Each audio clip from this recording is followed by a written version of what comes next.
그 여자가 광야로 도망하매 거기서 1260일 동안 저를 양육하기 위하여 하나님의 예비하신 곳이 있더라.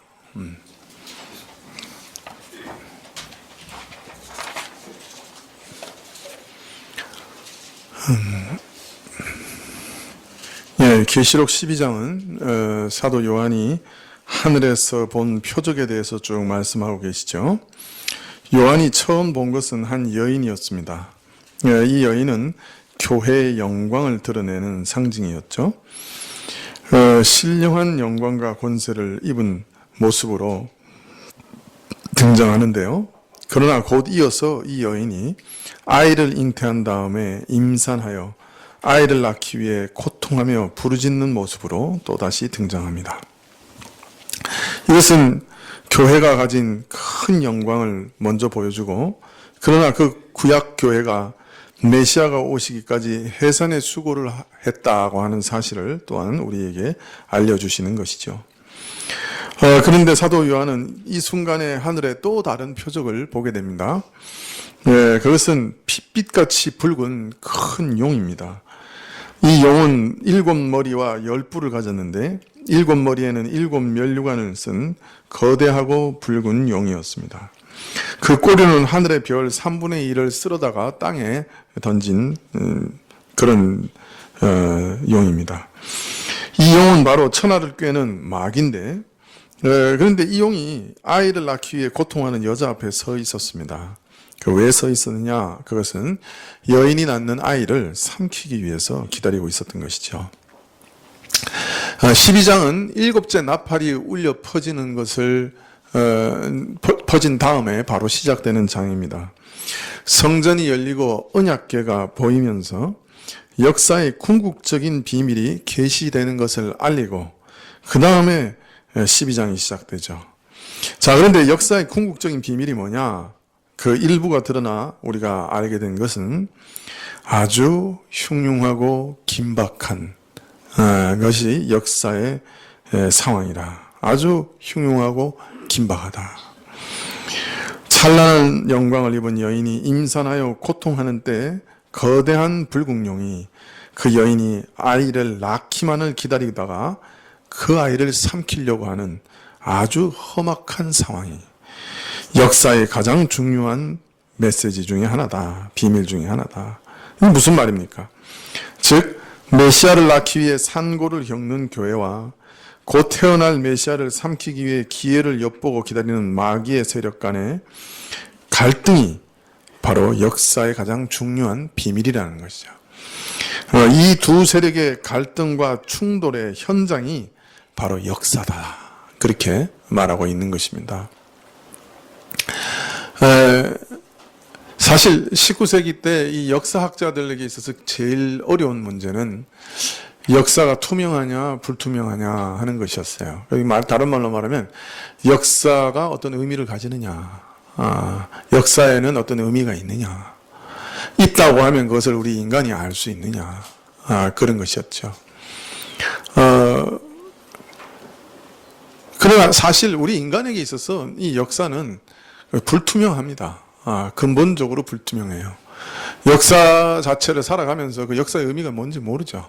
뭐 짧게는 우리 인간 자신, 우리 자신의 인생을 돌이켜 봤을 때, 그 우리 인생이 무슨 의미가 있느냐, 내 인생이 이 지금 살아가는데 이게 무슨 의미가 있느냐, 이건 우리 자신에게 알려져 있지 않죠. 여러분, 우리 목표는 알죠. 그리고 우리가 이제 하나님의 나라를 향해 걸어가는 나그네다 하는 걸 알지만, 그것도 우리가 계시로 아는 거죠. 그렇지만 개인적인 삶 자체가 이런 일들을 내가 왜 겪고 있는지, 이런 고난과 이런 삶의 정황과 이런 사건들은 내 인생에 무슨 의미가 있는지 우리에게는 불투명하죠. 이와 같이 역사 자체는 우리 인간에게는 불투명하죠. 이 역사가 무슨 의미가 있는지 도대체, 왜 역사가 흘러가는지 모르죠. 지난번에도 자주 말씀드렸지만 어떤 사건이 일어나는 원인조차 우리가 제대로 알지 못하잖아요.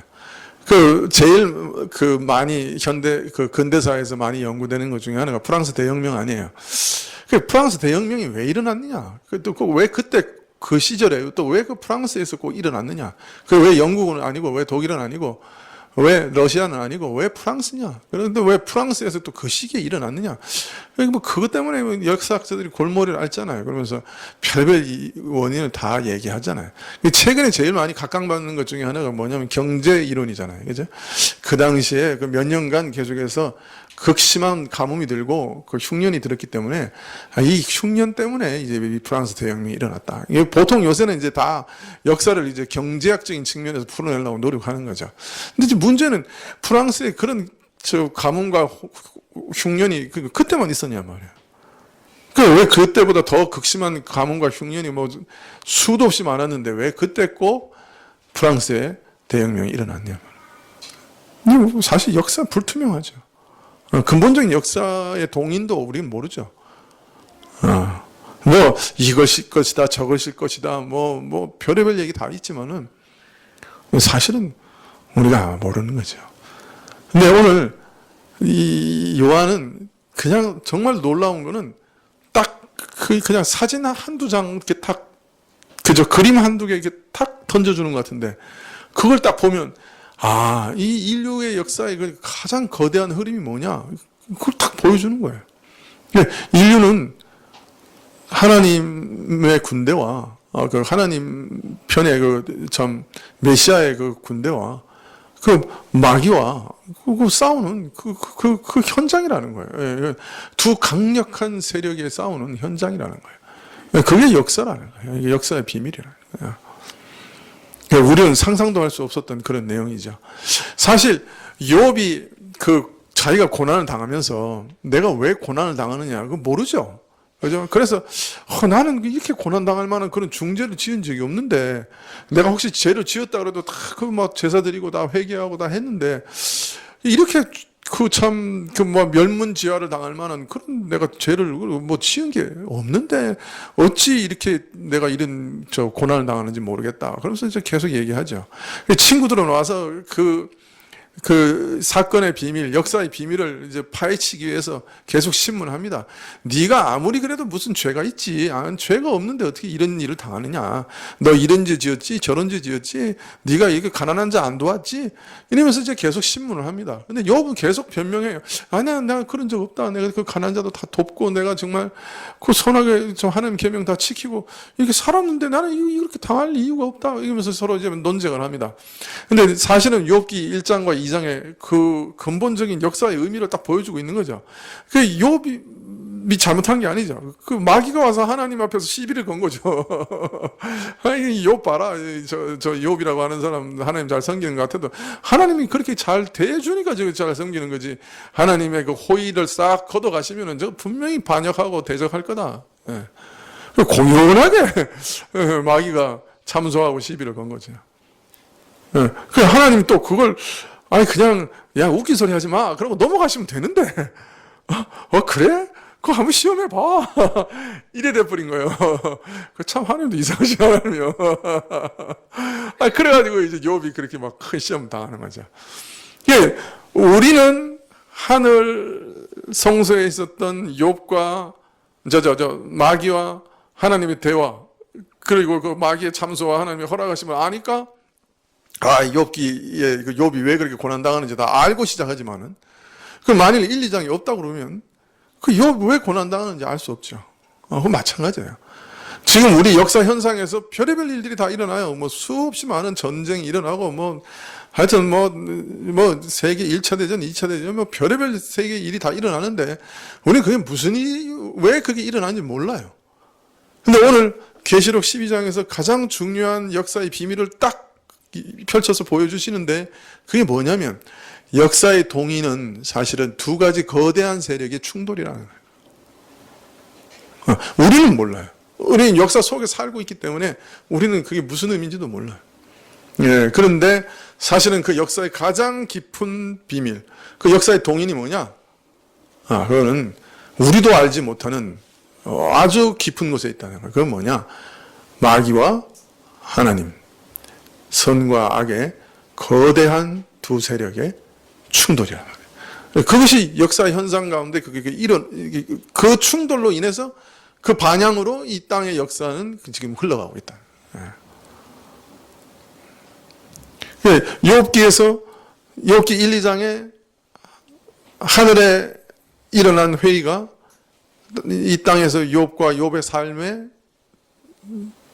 반영되어서 욥의 고난이 펼쳐지는 것처럼 이 하늘의 마귀와 또 하나님의 두 거대한 세력이 충돌함으로 그 충돌의 반영이 인간의 역사 가운데 지금 펼쳐지고 있다. 그 충돌 가운데서 제일 중요한 것은 구약 교회다. 구약 교회가 메시아를 이 땅에 오도록 하는 해산의 수고다. 그리고 이제 이 메시아가 이 역사의 충돌에 가장 중심되는 인물이다. 그렇게 보여주고 있는 거죠. 그러니까 인류의 역사의 동인을 한 커트로 탁 보여주는 거야. 이런 비밀을 아는 사람은 이 세상에 신자밖에 없죠. 우리가 낱낱이 이 역사의 그 흐름 속에서 이것이 어떤 과정을 거쳐서 어떤 작용을 하고 어떤 상호작용을 해서 사람과 마귀와 하나님과 천사들의 그 인격적인 그 충돌과 그 협력과 또 그 어떤 상호작용이 어떻게 이루어져서 지금 이렇게 역사가 이루어가는 것, 그 자체는 세세히 모르지만, 그러나 근본적으로 역사의 비밀이 뭐냐? 두 거대한 세력의 충돌로 일어나는 현상이라는 거예요. 한눈에 탁 파악할 수 있도록 보여주고 있는 거예요.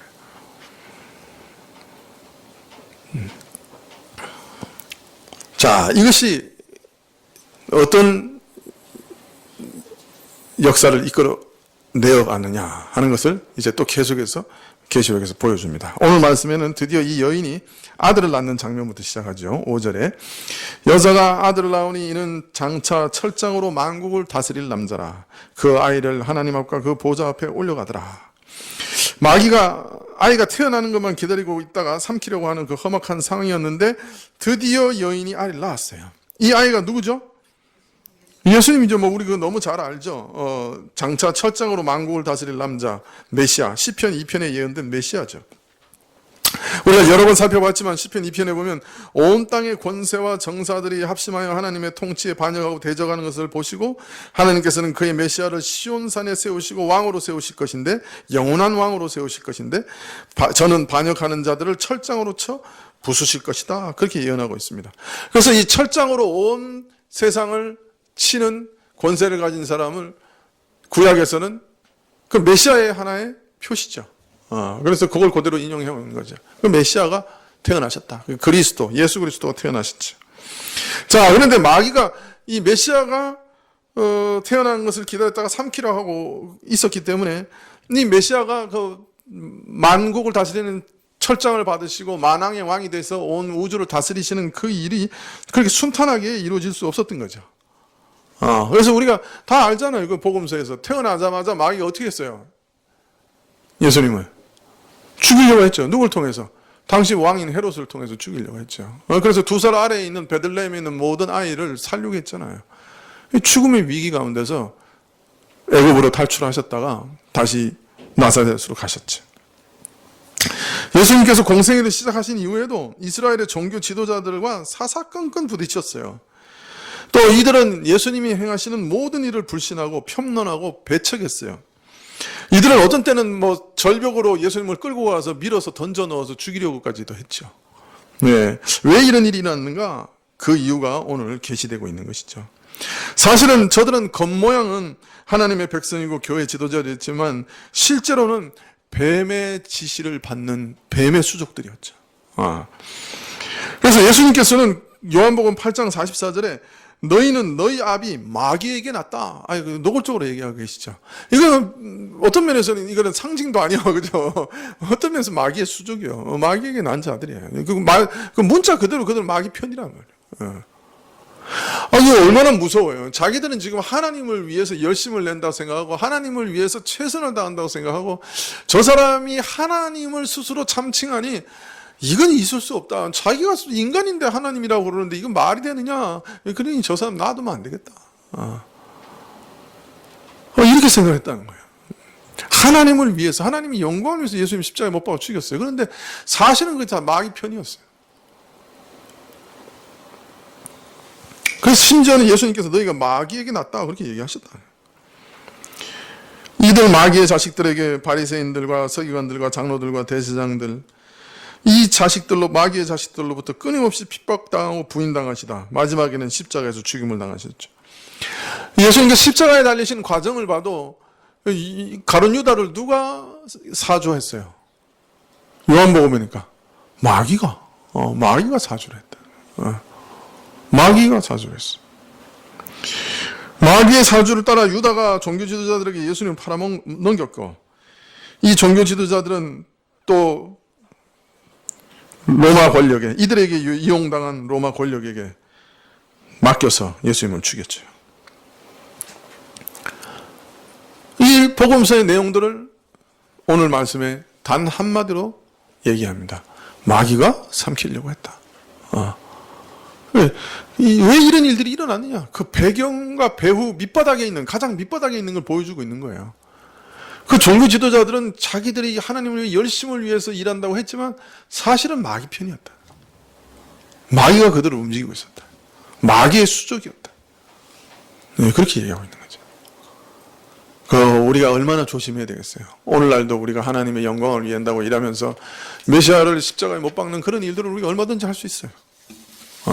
그러니까 참 성령께서 우리를 비춰주시고 또 비춰주시도록 그렇게 기도해야 되죠. 자, 십자가에서 예수 그리스도를 잡아 죽이니 마귀의 계획은 이제 성공한 것처럼 보였어요. 그러나 사실은 오히려 십자가의 죽음은 그리스도로 하여금 세상을 떠나 아버지께로 가셔서 만유의 왕으로 세움받으시고 성령으로 세상을 통치하시는, 즉 철장과 같은 말씀과 성령의 권능으로 온 세상을 통치하시는 길이요 과정이었습니다. 바로 이런 진행 과정을 오늘 단 한마디로 간략하게 말씀하시기를, 그 아이를 하나님 앞과 그 보좌 앞으로 올려가더라, 이렇게 딱 한마디로 얘기하고 있어요. 이건 전 요한계시록 엄청 압축해서 얘기하는 거죠. 아이를 삼키려고 했고, 아이가 낳았고, 이 아이는 장차 철장으로 만국을 다스릴 남자인데, 그 다음 바로 다 생략됐어요. 그 아이를 하나님 앞과 보좌 앞에 올려가더라. 예수님의 승기를 바로 얘기합니다. 매우 간략하게 말했지만 이 안에는 메시아께서, 하나님께서 받은 모든 사명을 이루시고 용과 그 수하들의 권세가 미칠 수 없는 영역으로 옮겨가셨다 하는 것을 말씀하고 있는 것이죠. 그리스도가 모든 구속사역을 완성하시고 승천하여 하늘과 땅의 모든 권세를 받으셨고 하나님의 우편에 앉으셨다 하는 것을 말씀하고 있는 것이죠. 베드로 사도는 이러한 내용에 대해서 설명합니다. 베드로전서 3장 22절에 베드로전서 3장 22절에 저는 하늘에 오르사 하나님 우편에 계시니 천사들과 권세들과 능력들이 저에게 순복하느니라. 오늘 같은 말씀이에요. 하늘로 옮겨갔다. 저는 만국을 철장으로 다스릴 남자다. 같은 말이죠. 그래서 하나님이 계신 신령한 영역에 하나님 우편에 올라가시고 하늘과 땅의 모든 권세와 정사가 그 아래 복종하는 그런 권세를 받으셨다. 그래서 오늘 말씀에 하나님 앞과 그 보좌 앞으로 올려가셨다 하는 말과 같은 말이죠. 또 베드로전서 1장 21절에 보면 너희는 저를 죽은 자 가운데서 살리시고 영광을 주신 하나님을 그리스도로 말미암아 믿는 자니, 하나님을 믿는데 그리스도로 말미암아, 그 하나님은 어떤 분이시냐? 예수 그리스도를 죽은 자 가운데서 살리신 분이시고 그 예수 그리스도께서께 영광을 주신 분이다, 이렇게 얘기합니다. 하나님께서 예수님을 죽은 자 가운데 살리시고 하나님 우편에 앉으시고 영광을 주셨다, 그렇게 얘기하시는데요. 하늘과 땅, 신령한 하늘의 영역과 이 땅의 모든 권세를 아버지로부터 받으셔서 천지간의 모든 존재를 다스리는 권세, 영광을 받으신 것을 가르치시는 겁니다. 그러나 또한 이 영광은 매우 특별한 의미가 있습니다. 사실 예수님은 원래 하나님이셨잖아요. 그 독생하신 하나님이셨잖아요. 제2위 하나님이셨잖아요. 신성을 가지신 분이시잖아요. 사실 그가 신성 그대로 보여주시면 그게 영광이에요. 자, 그런데 지금 이상하게도 또 영광을 받으셨다. 이렇게 얘기해요. 그냥 있는 모습 그대로 드러나면 영광인데, 뭔가 또 영광을 받으셨다고 얘기하는 거예요.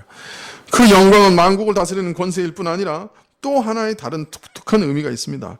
그건 뭐냐면 예수님께서 사람과 하나님으로 신인으로 받으시는 영광이다 하는 것입니다. 다른 말로 말하면 하나님께서는 예수님께 그 인성도 영광을 받게 하신 것입니다. 네, 예수님께서는 성육신 하신 후에 그의 신인으로 고난받으시고 죽으시고 부활하고 승천하셨죠. 그리고 이제 육신을 입으신 상태에서 하늘에 오르시고 하나님 우편에 앉으시고 이제 영광을 받으신 겁니다. 네, 어떤 분들은 이렇게 오해합니다. 예수님께서 이제 모든 사역을 완성하신 다음에 천국에 오르셔서 하나님 우편에 앉으시면 이제 그가 육신을 입고 있으셨던 즉 그 인성은 신성과 분리되고 예수님께서 신성만 가지시고 그 자리에 올라가신 거다. 이렇게 생각하는 사람들이 있어요. 깊이 생각하지 않으면 이제 부활 이후에는 그냥 신성만 가지고 계시는구나 이렇게 생각할 수 있습니다. 그러나 예수님께서는 성육신 하신 이후부터 영원히 이제는 신인으로 하나님이시면서 동시에 사람으로 계시는 겁니다. 이게 얼마나 놀라운 일입니까? 한번 생각해 보세요. 하나님께서 한 번 입으신 그 인성을 다시 벗지 않으십니다. 이제 영원토록 하나님이시며 또한 영원토록 사람으로 계십니다. 그래서 예수님께서 부활하셔서 승천하신 것은 사람으로 승천하신 거예요. 하나님이시면서 사람으로. 그 성삼위 하나님의 둘째 위는 이제 영원토록 인간의 육신과 결합되어 있습니다. 분리되지 않습니다. 참 놀랍지 않습니까? 여러분은 안 놀랍습니까? 여러분이 너무 지렁이를 사랑해가지고 지렁이의 모습으로 지렁이의 땅에 가서 지렁이를 구원한 다음에 다시 사람 세계로 올라왔는데 지렁이 모습으로 그냥 산대. 안 놀라워요? 그 사람은 피조물이잖아요. 이 지렁이도 피조물인데. 그런데 하나님의 제2위이신 그 하나님이 사람 육신을 입고 그냥 그 육신 입은 채 그냥 영원히 사신다는 거예요. 뭐요, 이 반응은? 예? 그게 지금 일어난 사건이에요. 그리고 이제 그 인성마저도 영광을 받으셨다는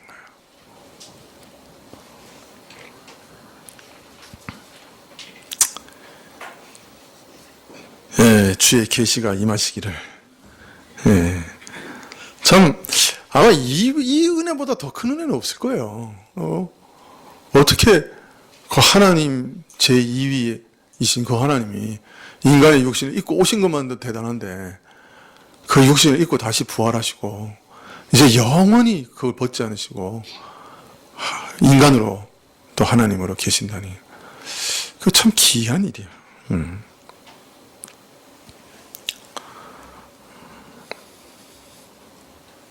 자, 그런데 이제 문제는 그래서 예수님께서 신적 영광에 들어가시고 그래서 신성의 영광에 인성마저 동참하게 되시는 거예요. 이제 그것을 예수님께서 영광을 받으셨다. 또 그렇게 말하고 있는 것입니다. 그래서 이제 예수님은 사람이시면서 하나님이신데 이 예수님은 우리 모두의 경배, 모든 인류의 경배를 받으시는 분이에요. 네.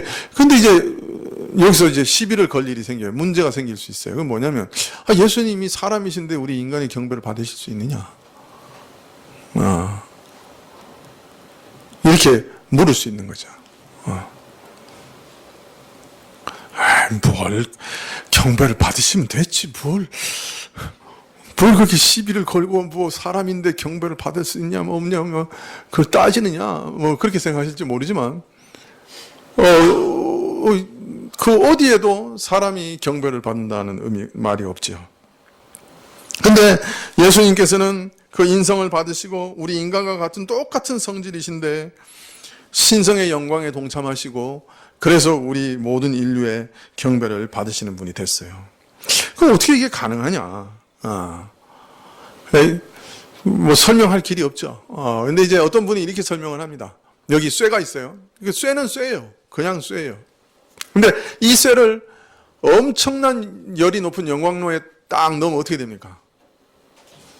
쇠가 빨갛게 달아오르고 더 온도를 높이면 어떻게 됩니까?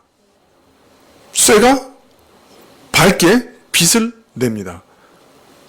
그죠? 그런 거 못 보셨어요? 새카만 그냥 쇳덩어리를 아주 열이 높은 화로에 딱 넣으면 그 쇠가 빨갛게 달아오르고 좀 더 달아오르면 파란 빛깔을 냅니다. 그 빛을 내요. 그 자체가 빛이 됩니다. 쇠의 성질이 다 변한 건 아니에요. 쇠는 쇠 자체예요. 그런데 그 쇠가 빛을 냅니다. 용광로에 들어가면. 네. 그와 마찬가지로 예수님이 입으신 육체는 우리와 똑같은 육체예요. 그 육체의 본질을 그대로 가지고 있어요. 그런데 그것이 신성과 결합해서 그 신성의 영광을 다 드러내시니까 그 마치 영광로 속에 들어가 있는 쇠처럼 인성도 신성의 영광에 동참하게 되는 거예요. 그래서 인성을 그대로 가지고 있으면서도 신성의 영광을 환히 드러내는 거예요. 그래서 우리가 신인이신 예수님을 경배할 수 있게 되는 거예요. 하나님으로 경배하는 거예요.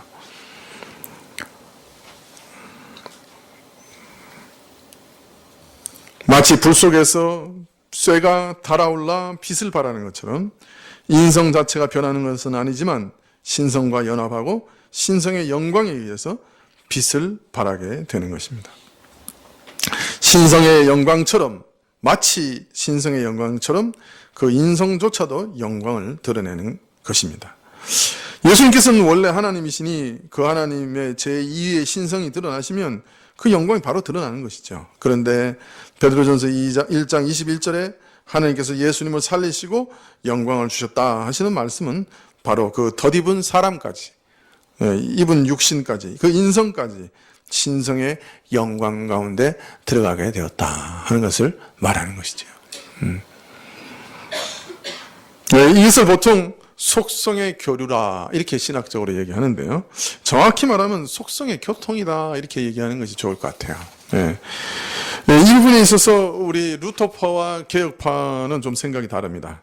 이번 부흥사경의 기간 동안에 이남규 교수님이 얘기하신 거 기억나시는지 모르겠는데 이 속성의 교통과 교류에 대해서 분명히 얘기하셨는데 뭐 얘기할 때 얘기하셨어요?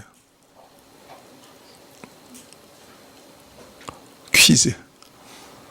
부흥사경회 때 분명히 나왔어요. 이남규 교수님이 이 속성의 교류에 대해서 분명히 얘기했어요. 언제? 뭐 얘기하다가?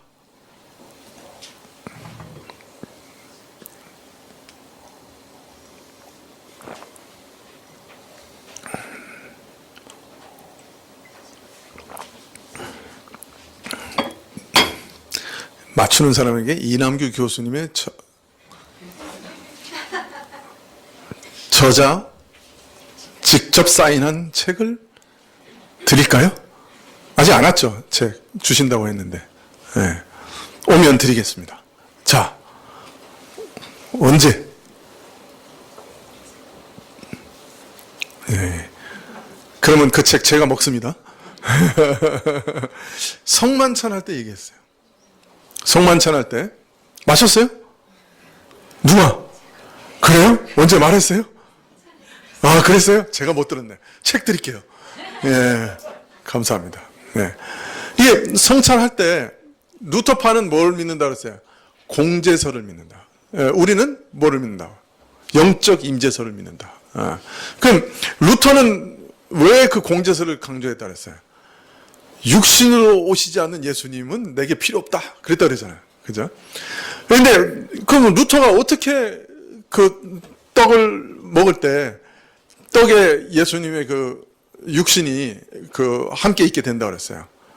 떡 위에, 떡 아래, 떡 밑에, 떡 안에 이렇게 얘기했잖아요. 그죠? 그 공제설이야. 그게 뭐냐면 예수님의 인성이 신성과 함께 영광을 받아서 신성화되면서 그 예수님의 육신마저도 신성처럼 온 우주에 편재하게 됐다는 거예요. 인성이. 그래서 루터파는 인성의 편재를 믿어요. 그러니까 루터파는 인성의 영광을 어디까지 확장했냐면 신성과 연합된 인성이 영광을 받으셔서 이제 신성같이 영광을 드러내시는데, 그런데 그 신성에 편재하시는 것처럼 인성도 편재하게 됐다는 거예요. 그래서 이제 우리가 떡을 먹을 때 그 편재하시기 때문에 인성이 그 믿음으로 먹으면 이 떡에 위, 아래, 옆에, 안에 그 편재하신 인성이 있다는 거예요. 그걸 먹으면 된다는 거예요. 실제적으로 예수님의 인성을 먹게 된다는 거예요. 왜? 인성이 편재하기 때문에. 그래서 루터파는 인성의 영광을 거기까지 확장시킨 거죠. 우리의 개혁파에서는 그렇게 받아들이지 않죠. 예수님의 인성이 영광을 받으셨지만 그 인성은 하나님 우편에 계시는 거예요. 여전히 계시는 거예요. 그리고 예수님께서 성령으로 우리에게 임재하셔서 우리가 믿음으로 떡과 포도주를 먹을 때, 그건 여전히 떡과 포도주지만 그걸 우리가 먹을 때 성령의 은혜로 인해서 그것이 실제적으로 예수님의 살과 피를 먹는 것 같은 효과를 우리에게 주신다. 실제적으로 먹는 것과 같다. 이제 그렇게 가르치고 계시는 거죠. 무슨 말인지 이해되시죠? 이남규 교수님이 설명을 잘 하셨어요, 그때. 근데 그 밑바닥에 있는 게 뭐냐면 인성의 편재라. 그게 이제 루터파의 생각이에요. 그리고 이것이 인성의 영광을 거기까지 이제 확대한 생각인 것이죠. 그러나 우리는 그렇게 생각하지 않습니다. 그래서 하나님 우편에 지금 그대로 계신다. 그래서 인성의 편재를 인정하지는 않습니다. 그러나 그 인성이 신성의 영광과 함께 영광을 받아서 마치 신성처럼 영광을 드러내신다. 그렇게 믿습니다. 자, 하나님께서 그 영광을 받으신 예수님께서 뭘 하고 계세요? 아까도 말씀드렸지만 온 우주를 그의 권세로 통치하시고 하나님의 나라로 세워가시고 성령을 땅에 보내시고 성령을 보내서 그 믿는 자들을 인도하시고 성령을 한량없이 아버지로부터 받아 우리에게 주시고 계십니다. 자, 그래서 우리가 천국에 올라가면 이제 누구를 볼 수 있어요? 예수님을 볼 수 있어요. 더 놀라운 거는 그 영광을 받으신 예수님과 우리가 어떻게 될 거예요? 예수님 재림하시면 똑같아진다. 그런 육신을 입고 영광의 육신을 입고 주님을 만나게 될 것입니다. 거기서 우리는 사람으로 계신 예수님을 뵙게 될 겁니다. 그분과 말할 수 있게 될 겁니다. 그분의 사랑을 우리가 받게 될 것입니다. 그분이 우리를 안아주실지도 모릅니다. 그의 눈과 내 눈이 마주치게 될 겁니다. 그분의 입에서 나오는 음성을 우리가 듣게 될 것입니다. 그분과 함께 거닐게 될지도 모릅니다. 신나는 일이죠. 예수님을 내 눈으로 보게 될 겁니다. 그분의 눈과 내 눈이 마주치게 될 겁니다. 그분과 함께 거닐게 될 겁니다. 그분의 음성을 듣고, 그때는 성경이 필요 없어요. 그분한테 직접 배울 겁니다. 가슴을 뛰놀게 하는 비밀이죠. 하나님께서 사람이 되셔서 영원히 우리 인류의 구성원이 되셨다. 그 얼마나 놀랍습니까? 한 번만 되신 것이 아니라 영원히 그렇게 하신다. 얼마나 놀랍습니까? 하나님께서 우리와 함께 되시기를 기뻐하셨습니다. 사람 되시기를 기뻐하셨습니다. 육체를 입으시고 영원토록 함께 계시기를 기뻐하셨습니다. 왜요? 우리를 사랑하셨기 때문입니다. 우리와 사랑을 더 깊이 나누시기를 원하셨기 때문입니다. 오늘 이 사건을 한마디로 이렇게 얘기합니다. 그 아이를 하나님과 그 보좌 앞으로 올려가더라. 이 말이 담고 있는 의미가 이것입니다. 그가 하나님 우편에 올라가셨습니다. 그가 하나님의 영광에 참여하셨습니다. 그가 그런데 육신을 입고 영원히 그렇게 계실 겁니다. 우리도 하나님 우편에 계신 그 주님을 우리 눈으로 보게 될 것입니다. 하늘 영광을 버리시고 여자의 후손으로 낮고 천한 땅에 오셨던 그리스도께서는 하늘로 승천하심으로 이처럼 존귀하게 되셨습니다.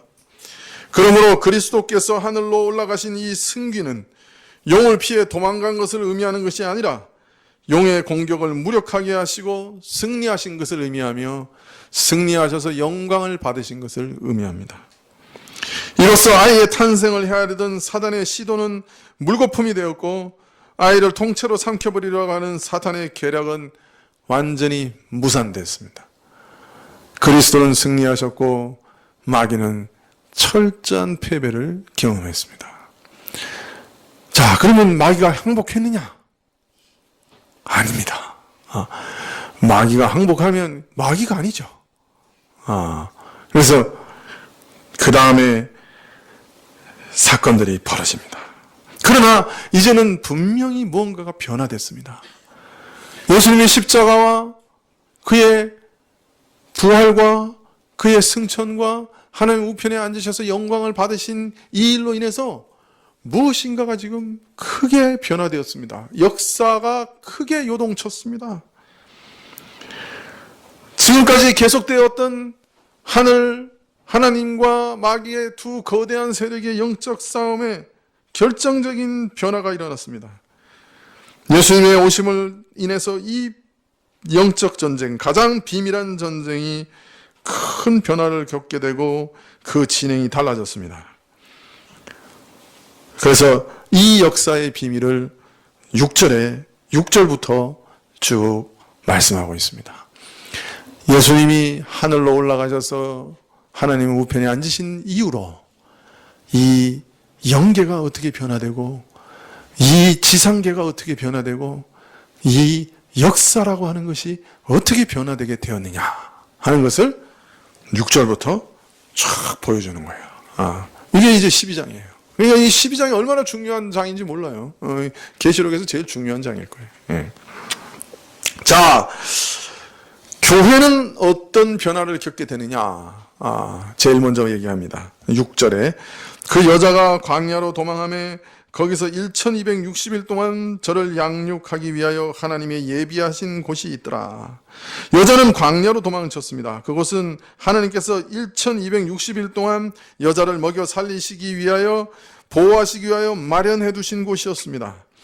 그리스도께서 하늘로 들리신 후에 여자는 용의 위협을 피하여 사람이 살 수 없는 죽음의 땅 광야로 도망하였습니다마는 거기가 바로 그 광야가 바로 하나님께서 예비하신 곳이요 광야에서 1260일 동안 양육을 받게 될 것이다. 이렇게 알리고 있습니다. 우리말 성경에는 거기서 뭐 한 곳을 예비했다 이렇게 되니까 조금 어감이 달라지는데요. 이 원어는 그 광야, 그것이 바로 하나님의 피난처요 양육받는 곳이다. 그런 뜻을 갖고 있습니다.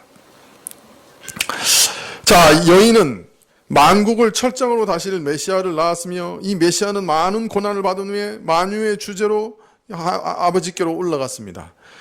우편에서 만유의 왕으로 자정하시고 성령을 보내시고 통치하십니다. 그러나 그렇다고 해서 땅에 있는 그의 교회가 마귀의 위협과 핍박으로부터 완전히 벗어난 것은 아니었습니다.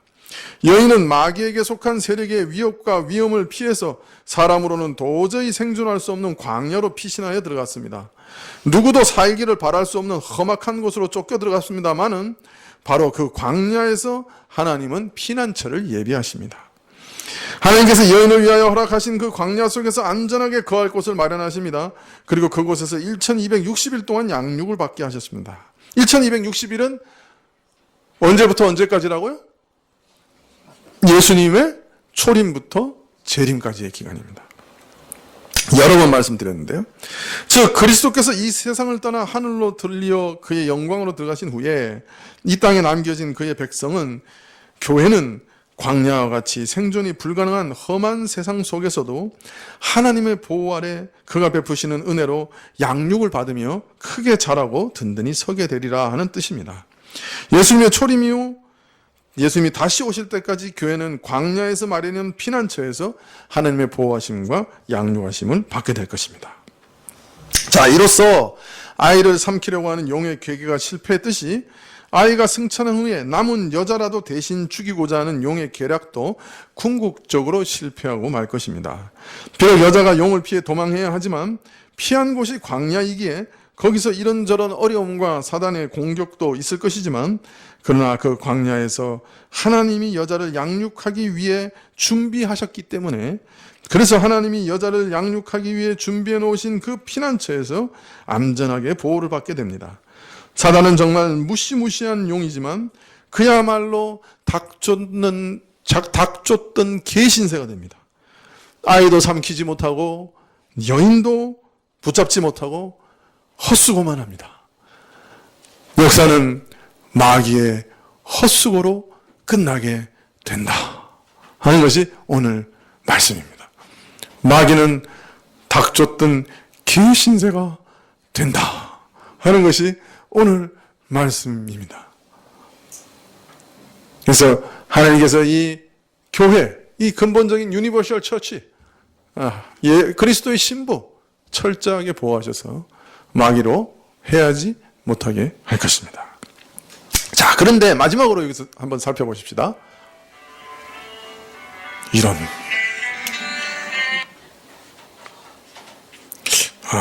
이 진동으로 안 해놓은 큰 실수를 제가 했네요. 주일날 목사한테 전화한 사람 누구야? 자, 마귀가 닭쫓던 개가 됐다는 얘기까지만 했는데, 그렇죠. 마지막으로, 근데 여기 왜 그 하나님이 예비하신 피난처를 광야라고 했을까요? 왜 광야라고 했을까요? 광야는 뭘 상징하는 걸까요? 여러분은 광야 그러면 성경에서 뭐가 딱 생각이 나십니까? 광야. 예? 그렇죠. 출애굽기에 40년 동안 헤매던 광야. 그게 딱 생각이 날 겁니다. 지금 계시록은 신약교회의 여정을 구약교회의 뭐와 같다고 얘기하는 겁니까? 40년 광야 생활과 같다라고 말하는 겁니다. 그러니까 이제 참 이 계시록 대단한 책이에요. 그냥 사진 한 장으로 역사 전체를 다 설명해버려요. 그러니까 신약 교회의 남은 여정은 한마디로 얘기하면 뭐와 같다? 출애굽기에 이스라엘이 가나안 땅으로 도달하기 위해 가던 그 광야길과 같다는 거예요. 그러면 이제 특성이 다 나타나는 거예요. 그러니까 이 한마디 가운데 사실은 이 남아있는 신약교회의 정체성이 한마디로 이렇게 딱 드러나는 거예요. 천국을 향해 가는 나그네고, 어디를 여행하고 있는? 광야를 여행하는 나그네다. 그게 천국교회다. 신약교회다. 딱 한마디로 얘기하는 거예요. 자, 광야는 이스라엘에게는 어떤 땅이었습니까? 광야 그러면 뭐가 생각납니까? 일단 광야는 하나님의 철저한 보호하심과 인도와 임재를 충만하게 경험했던 곳입니다. 일단 광야는 하나님이 이스라엘 백성만 가라고 얘기하지 않았습니다. 성막 위에 항상 뭐가 있었어요? 낮에는 구름 기둥, 밤에는 불 기둥 함께 하셨어요. 그 진에 함께 하셨어요. 임재하셨어요. 그리고 구름 기둥과 불 기둥이 앞을 인도해 가셨어요. 그죠? 구름이 떠오르면 장막에서 짐 쌌어요. 그죠? 움직이면 따라갔어요. 구름 기둥이 쓰면 텐트를 풀었어요. 철저한 인도하심을 받았어요. 그리고 40년 동안 뭘 심어서 먹었어요? 예? 만나를 심어서 먹었어요. 심어 먹은 건 하나도 없었어요. 그죠? 심어서 먹은 건 하나도 없었어요. 예. 심어서 먹은 것은 없었고, 그럼 뭐 해서 먹었어요? 예? 주워 써 먹었어요. 주워 써 먹었어요. 걷어서 먹었어요. 주워서 먹었어요. 어떻게? 아침마다 만나가 주어졌어요. 고기 먹고 싶다 그러면 어떻게 하셨어요? 메추라기로 그냥 배 터지게 먹게 하셨어요. 목마르다 그러면 어떻게 하셨어요? 반석에서 물을 터져 내셨어요. 이 광야는 하나님의 보호와 양육이 있었던 것이에요. 돌보심이 있었던 거예요. 이 이스라엘 백성에게도 이 광야는 피난처예요. 일종의. 자, 그런데 동시에 광야는 어떤 곳이었어요? 사람이 살만한 곳이 아니었어요. 여긴 도통 사람이 살만한 곳이 아니었어요. 아까도 말했지만 심을 수도 없었어요. 열매를 생산할 수도 없었어요.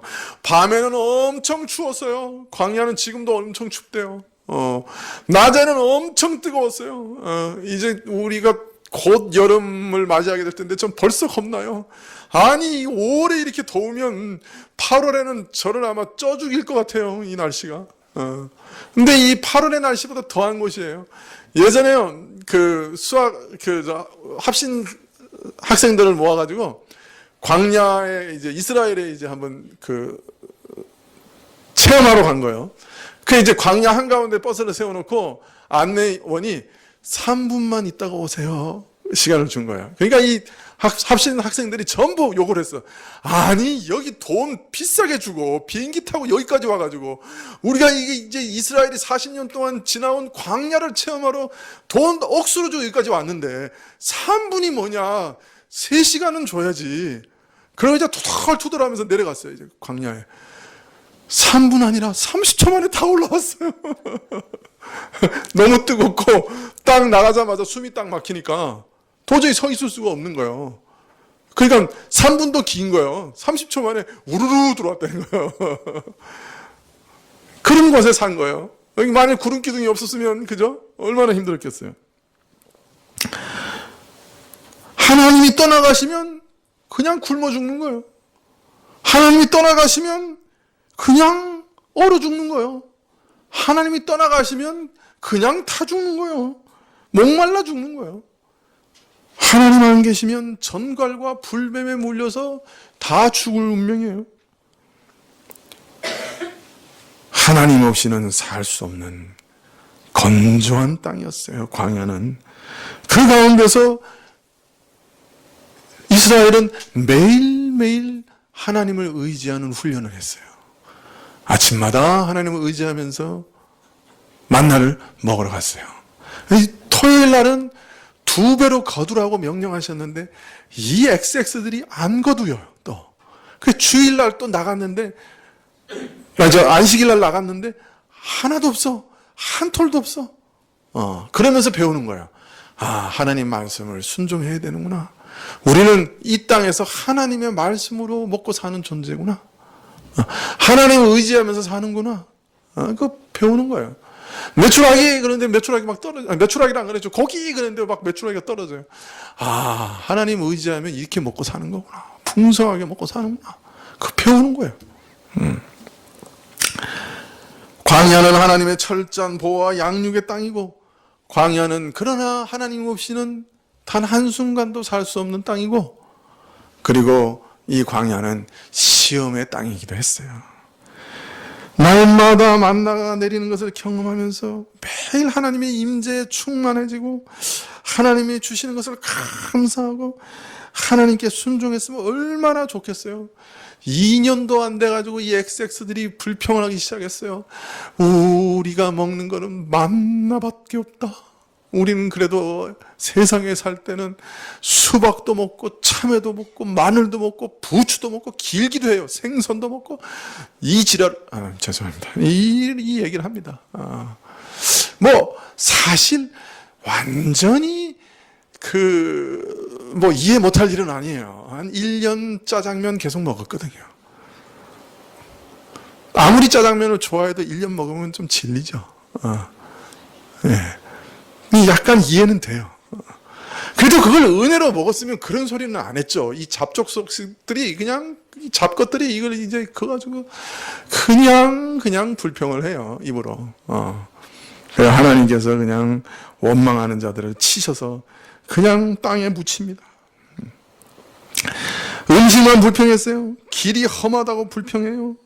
고기 먹고 싶다고 불평해요. 그래서 징계를 또 얼마나 받았어요. 결국 광야는 하나님의 보호와 인도의 땅이지만 동시에 믿음으로 하나님을 바라보지 못할 때는 사단의 시험과 공격의 빌미를 주는 땅이었어요.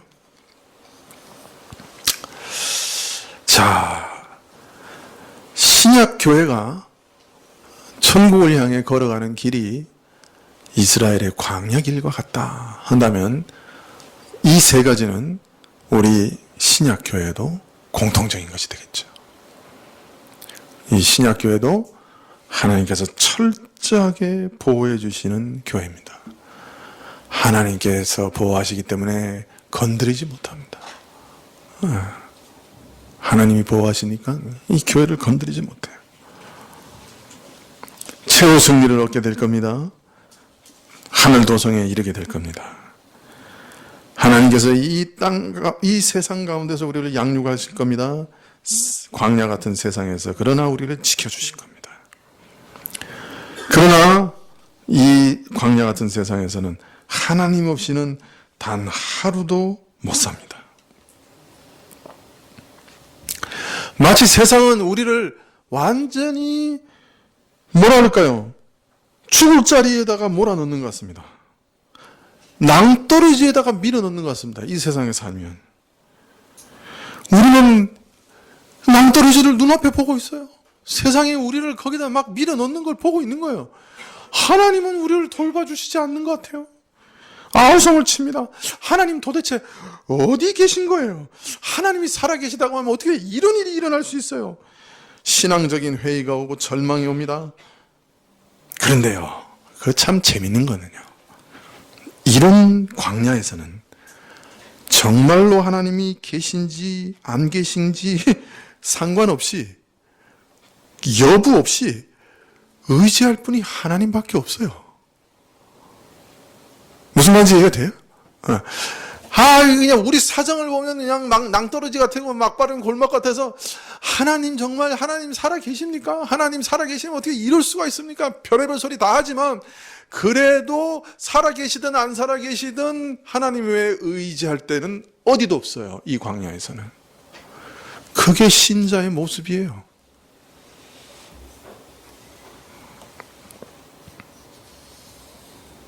또 어떤 일에선 그렇게 될 때 하나님께서 얼마나 나와 가까이 계신가 하는 것을 알게 돼요. 체험하게 돼요. 등 따시고 배부르고 넉넉할 때는 절박한 것이 없어요. 그러나 광야에서 정말 내가 광야에 서 있구나 하는 것을 깨닫게 될 때는 하나님이 몹시도 가까이 계시는 것을 발견하게 돼요. 여러분, 어려울 때 환난 속에 정말 낭떠러지 같이 위험한 곳에 서 있는 것을 발견해도 여러분 낭망하지 마세요. 사실은 항상 하나님의 피난처가 있어요. 아니, 오히려 그 광야가 하나님이 우리를 보호하시는 피난처예요.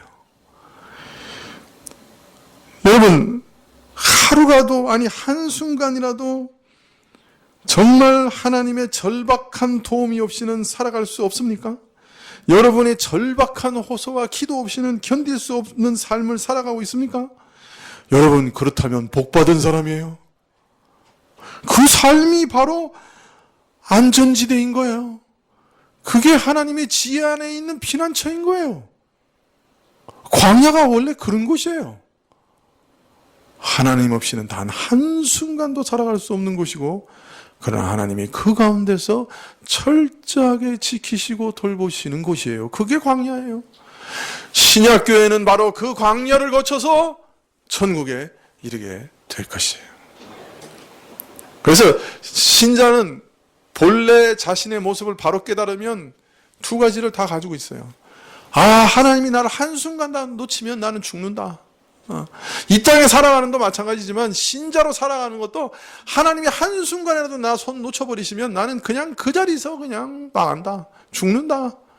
이 땅에서 먹고 사는 것도 못 살 뿐 아니라 신자로 사는 것은 더 못 산다. 하나님 한순간에도 나 놓아버리시면 죽는다. 그런 긴장감을 갖고 사는 거예요. 그래서 늘 하나님 바라보고 간절히 하나님 사모하고 가는 거예요. 그러나 하나님은 그런 신자를 하늘의 권능의 오른팔로 탁 붙잡고 계시는 거예요. 그 누구도 해하지 못해요. 우리가 보기에는 아슬아슬한데 하나님의 권능에서 오는 너무나 강력해서 그 누구도 우리를 빼앗아갈 수 없는 거예요. 그래서 제가 예전에 그런 비유 들었잖아요. 엄청난 자석이 그냥 확 못을 끌어잡아 당기면 못은 어디가 탁 갖다 붙죠? 예? 못 대가리? 못 몸체? 아니에요. 못 끝이 갖다 붙어요. 자석에. 못이 보면 붙었나 안 붙었나? 그런 느낌이 들어요. 그러나 하나님은 어떤 거예요? 어마어마한 자석으로 못을 끌어잡아 당기고 있기 때문에 그 못을 자석에서 뗄 수가 있는 자가 없는 거예요. 그래서 우리는 일면 엄청 안심하면서 가면서 근데 일면 붙었나? 흔들어 보는데 붙었나? 근데 붙었는지 안 붙었는지 잘 몰라. 그 못 뾰족한 그 면이 딱 붙어 있기 때문에 이게 붙었나? 이런다고요. 이게 광야예요.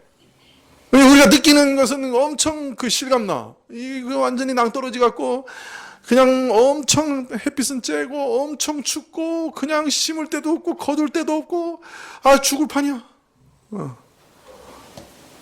그러나 염려하지 마세요.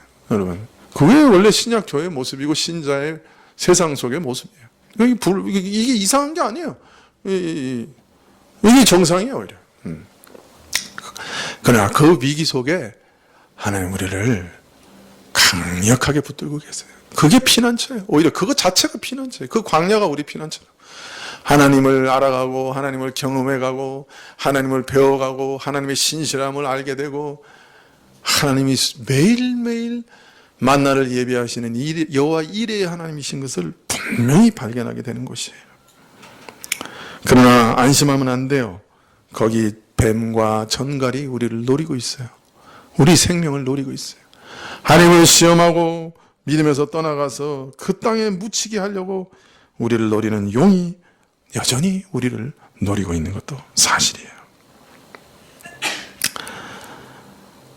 그러므로 여러분 깨어서 갑시다. 세상에 대한 연민과 집착을 버리십시다. 이 세상 아무리 여기서 부귀영화 누려도 이거 광야에서 누리는 겁니다. 매일 걸어가고 있습니다. 모래에 묻히고 있어요. 그거 천국 가면 다 갖다 버릴 겁니다. 그 텐트 영혼이가 안 갖고 갑니다. 이미 잘 지어진 집 있는데 왜 텐트를 쓰겠어요? 광야에서만 쓰는 거예요.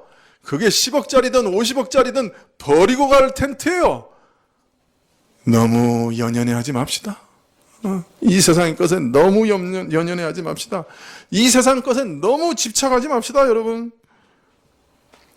세상 것에 대한 사랑이 여러분의 영혼을 망치지 않도록 하십시다. 여러분, 세상 것을 사랑하는 것으로 인해 마귀가 여러분의 목덜미를 물어뜯지 못하게 해야 됩니다. 여러분, 믿음의 방패를 가지고 전신갑주를 두르고 영혼을 깨우며 전진해 나갑시다. 기도하십시다.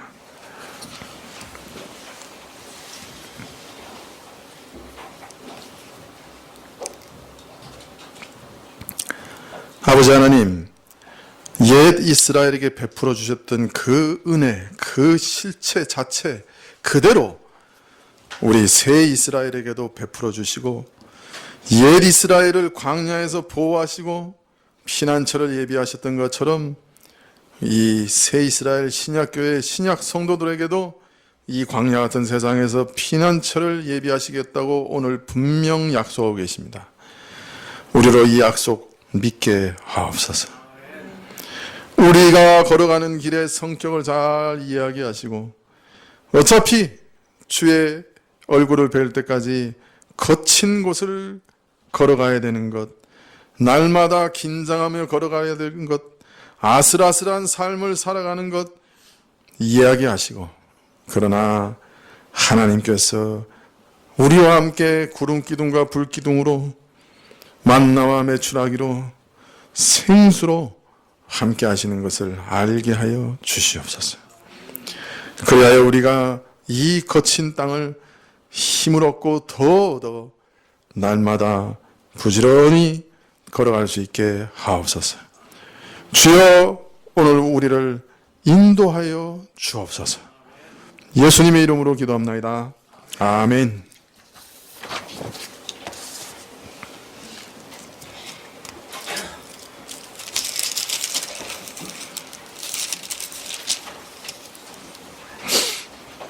네, 401장 찬송하시겠습니다.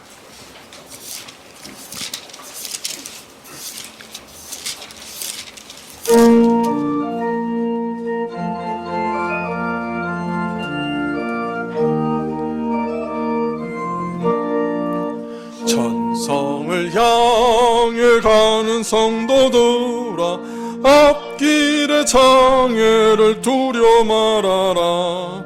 성령이 너를 인도하시리니 왜 지체를 하고 있느냐.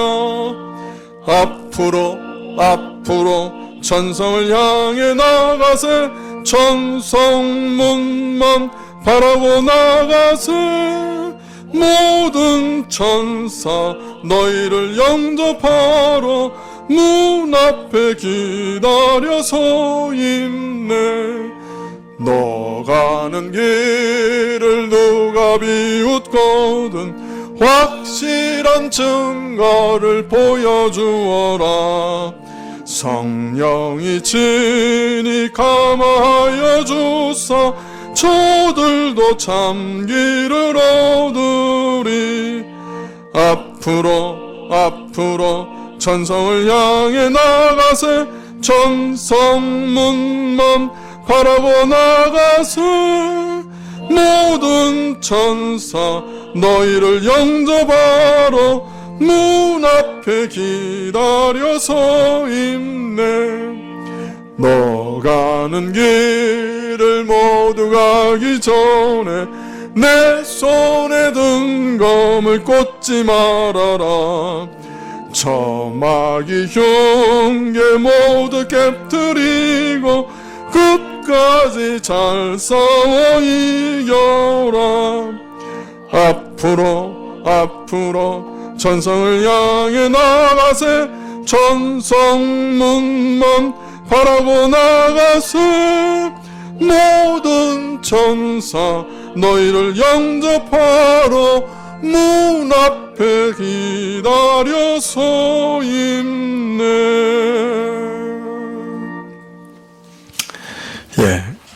우리 주기도문으로 예배를 마친 후에 먼저 9일날 있는 대선을 위해서 기도해 주시고, 그 다음에 이일남 집사님 그 아버님 위해서 좀 기도해 주십시오. 지난주 월요일인가요? 지난주 월요일인가요? 월요일날 뇌경색으로 쓰러지셨는데 핏줄이 막혀서 뇌에 산소가 공급되지 않았습니다. 뚫기는 뚫었는데 뇌 한가운데 많은 부분이 아마 손상을 입은 것 같습니다. 그래서 지금 기계로 호흡을 하고 계시고 매우 위독하신 그런 상황입니다. 그래서 참 하나님께서 은혜를 베풀어 주시도록, 그리고 만일 깨어나시면, 아직 깨어나지 못하고 계신데 마비가 최소한으로 줄어들 수 있도록 그렇게 기도해 주시면 좋겠습니다. 마지막으로 우리 체육대회 위해서 기도해 주십시오. 날씨를 위해서 또 좋은 교제가 이루어질 수 있도록 위해서 기도해 주시면 좋겠습니다. 주님 가르치신 기도로 예배를 마치겠습니다. 하늘에 계신 우리 아버지시여, 이름이 거룩히 여김을 받으시오며 나라의 임하옵시며 뜻이 하늘에서 이룬 것 같이 땅에서도 이루어지이다. 오늘 우리에게 이러한 양식을 주옵시고 우리가 우리에게 죄 지은 자를 사하여 준 것 같이 우리 죄를 사하여 주옵시고 우리를 시험에 들게 하지 마옵시고 다만 악에서 구하옵소서. 대개의 나라와 권세와 영광이 아버지께 영원히 있사옵나이다. 아멘.